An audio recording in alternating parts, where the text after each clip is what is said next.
Barrackpore police ধিক্কার, ACP তোমায় ধিক্কার, আমার দিদি খাচ্ছে মার, এসিপি তোমায় ধিক্কার।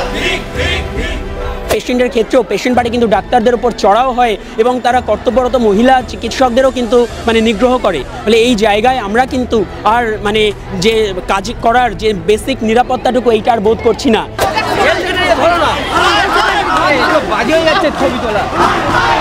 কালকে ওয়ার্ডের মধ্যে হুমকি দেওয়া হয়েছে মহিলা চিকিৎসককে এবং নার্সকে যে আরজিকর করে দেব। এই এত দুঃসাহস কি করে পায় একদল বহিরাগত হাসপাতালের মধ্যে? ব্যারাকপুর পুলিশ কমিশন, আমাদের স্বাস্থ্য ভবন, টিএমই, ডিএইচের স্বাস্থ্য অধিকর্তা থেকে শুরু করে আমাদের কলেজের অধ্যক্ষ, উপাধ্যক্ষ, এমএসবি সবারই এটা একটা সিস্টেমিক ফেলিয়ার। সিসিটিভি ফুটেজে চিহ্নিত করে যারাই এর মধ্যে ছিল তাদেরকে অ্যারেস্ট করা হবে। ইন্টারনাল সিকিউরিটি, এক্সটার্নাল সিকিউরিটি নিয়ে বেশ কিছু ডিমান্ড আমরা রেখেছি।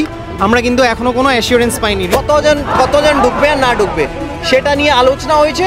আমরা যে আলোচনায় যেটা বিন্দু আসছে ওটা ইমপ্লিমেন্ট করব। আরজিকর ইস্যুতে যখন তোলপাড় গোটা দেশ, তারই মধ্যে গত শুক্রবার রাতের বেলায় একেবারে সাগর দত্ত মেডিকেল কলেজে হাসপাতালে দেখা গেল রোগী পরিবারদেরকে সরাসরি চড়াও হতে মহিলা চিকিৎসক থেকে শুরু করে স্বাস্থ্যকর্মীদের ওপরে, এবং তারই জেরে নিরাপত্তাহীনতায় ভুগছেন সাগর দত্ত মেডিকেল কলেজের চিকিৎসকেরা, এবং তার জেরে একেবারে তারা কর্মবিরতিতে অনড় জুনিয়র ডাক্তাররা একদিকে অবস্থান মঞ্চে বসে কর্মবিরতি চালিয়ে যাচ্ছেন। ঠিক সেই সময় এলেন ব্যারাকপুরের পুলিশ কমিশনার। তাদেরকে দেখে একেবারে যেমনটা একদিকে অবস্থান মঞ্চ থেকে উঠে এলো ধিক্কার আওয়াজ, তার পাশাপাশি সিপি কি বললেন সরাসরি শুনে নেব তাদের মুখ থেকে।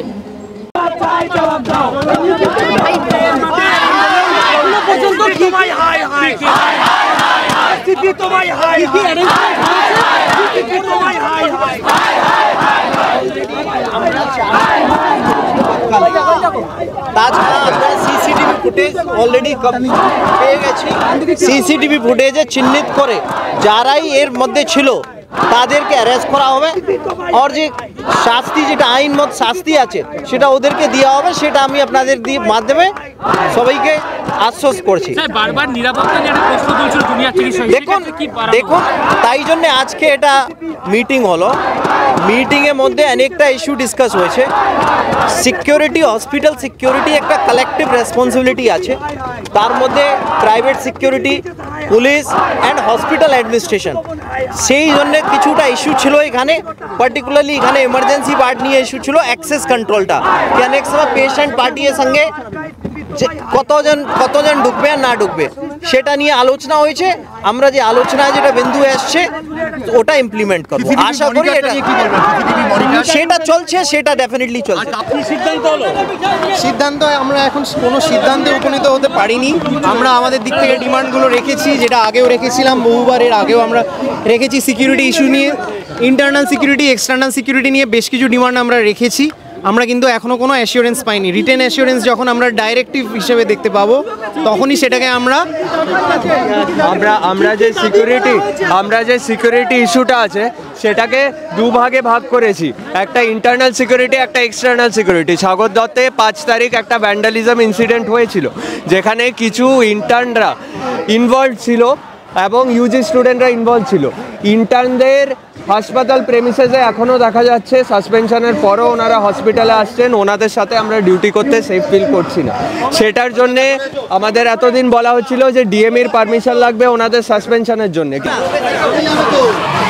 আজকে বলে দিচ্ছি, আজকে আমরা কলেজ কর্তৃপক্ষ, স্টুডেন্টদের, নার্সদের, সবার ফ্যাকাল্টিদের সাথে কথা বললাম। আমরা আজকে এসেছিলাম, ওনাদের থেকে কথা হয়েছে। ওইখানে সিকিউরিটি কনসার্ন ছিল, নিঃসন্দেহে হয়েছিল যে ঘটনা হয়েছে সেটা উচিত নেই। তার জন্য পুলিশ আজকে থেকে পুলিশ মোতায়েন বাড়ানো হচ্ছে। অ্যাডিশনাল প্রায় 250 বেশি সিসিটিভি কাজ আজকে থেকে আরম্ভ হচ্ছে। রুম অ্যান্ড অল আদার থিংসের কাজও করা হচ্ছে।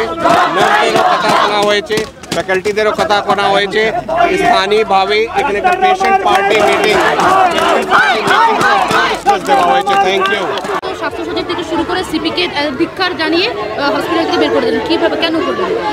দেখুন, আমরা কিন্তু সাধারণ মানুষ যাতে স্বাস্থ্য পরিষেবা পায় সেই কথা ভেবেই আমাদের কর্মবিরতি তুলে নিয়ে আবারও কাজে ফিরেছিলাম। কিন্তু গতকাল রাত্রে আমরা দেখলাম একজন গ্যাসপিং পেশেন্ট, মরণাপন্ন পেশেন্ট হসপিটালে আসার পর 15 মিনিটের মধ্যেই বলতে গেলে পেশেন্ট কোলাপস করে যায়। প্রাইমারি কেয়ার ইনিশিয়াল রিসাসিটেশনেরও সময় হয়নি। এই রকম একজন পেশেন্টের ক্ষেত্রেও পেশেন্ট বাড়ি কিন্তু ডাক্তারদের উপর চড়াও হয় এবং তারা কর্তব্যরত মহিলা চিকিৎসকদেরও কিন্তু নিগ্রহ করে। ফলে এই জায়গায় আমরা কিন্তু আর যে কাজ করার যে বেসিক নিরাপত্তাটুকু এইটা আর বোধ করছি না। আজকে DME DHS principal health secretary এসেছিলেন, ব্যারাকপুর পুলিশ কমিশনারও এসেছিলেন। তারা আবারও সেই পুরনো প্রতিশ্রুতি আমাদের দিয়েছেন যে এতগুলো সিসিটিভি এখানে বসানো হবে, এখানে এতজন পুলিশ থাকবে, ইত্যাদি ইত্যাদি ইত্যাদি। কিন্তু বাস্তবে এই যে 1 মাস ধরে এই প্রতিশ্রুতিগুলো দেওয়া হয়েছিল, কখনো বলা হয়েছিল 2 দিনে এইগুলো করে দেবো, কখনো বলা হয়েছিল 7 দিনে, কিন্তু কোনোটাই তো এখনো পূরণ হয়নি। ফলে আমরা আর এই মিথ্যের প্রতিশ্রুতিতে ভুলছি না। ফলে আমরা আর ডায়ালগ নয়, আমরা অ্যাকশন চাই। আমরা যতক্ষণ না আমরা নিরাপত্তা পাচ্ছি আমরা কি করে কাজে ফিরবো। আমরা সবাইকে ভেবে দেখতে বলছি, যদি ওয়ার্ডের মধ্যে একজন ডাক্তার নার্সের বেসিক নিরাপত্তাটুকু না থাকে, যদি বাইরে যে কেউ এসে তাকে মারধর করতে পারে, সে কোন ভরসায় কাজ করতে যাবে? তার জীবনের গ্যারান্টি কি?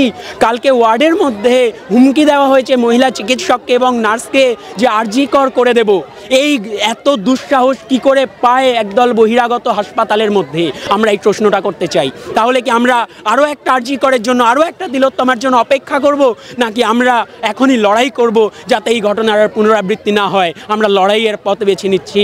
তাই আজকে ডিএমই ডিএইচএস যারা কার্যত কিছু প্রতিশ্রুতির বন্যা যা আমরা আগেও দেখেছি সেগুলোই দিলেন, কোনো বাস্তবসম্মত উপায় কিন্তু আমাদের কোনো সমাধান দিতে পারলেন না। তাই আমরা তাদেরকে ধিক্কার জানিয়েছি। স্বাস্থ্য সচিব যারা ছিলেন, দেখুন আরডিএর যারা একটা সিলেক্টেড কমিটি মেম্বার তারাই ওখানে ছিলেন। তারা সেক্ষেত্রে 5 থেকে 6 জনকে নেওয়া হয়েছিল মিটিংয়ের সারাংশ, বা আমাদের আজকের কলেজে যে মিটিং সেটাও সারাংশ এখনও অবধি আমরা পাইনি। মিনিটস এখনও কী হয়েছে, কী নিয়ে মিটিং হচ্ছে সেটাও আমরা ঠিক জানি না। তবে আমরা বুঝতে পারছি যে এই যে ঘটনাটা ঘটেছে, আমরা সবাই বুঝতে পেরে গেছি এই যে ঘটনা ঘটেছে তাতে স্বাস্থ্য ভবন, স্বাস্থ্য সচিব, স্বরাষ্ট্র সচিব, সবার, ব্যারাকপুর পুলিশ কমিশন, আমাদের স্বাস্থ্য ভবন, ডিএমই ডিএইচএস স্বাস্থ্য অধিকর্তা থেকে শুরু করে আমাদের কলেজের অধ্যক্ষ, উপাধ্যক্ষ, এমএসবিবি সবারই এটা একটা সিস্টেমিক ফেলিওর। সেই সিস্টেমিক ফেলিওর না থাকলে কেউ এই ব্যাপারটাই যে এই যে কলকাতায় একটা যেটা একটা শোধনের উৎসব চলছে তার 51 দিনের মাথায় কেউ এসে চোখে চোখ রেখে হাত ধরে কেউ হুমকি দিতে পারে না যে আরজিকর করে দেব। সুতরাং আমরা বুঝতে পেরেছি যে এটা ওনাদের সিস্টেমিক ফেলিওর, ওনারা বারবার ফেল হচ্ছেন।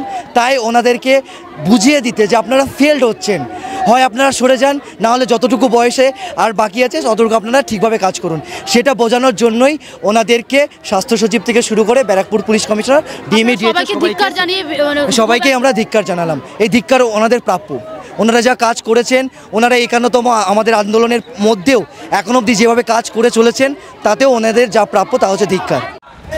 পুলিশ ধিক্কার, এসপিপি তোমায় ধিক্কার, আমার দিদি খাচ্ছে মার, সিপি তোমায় ধিক্কার।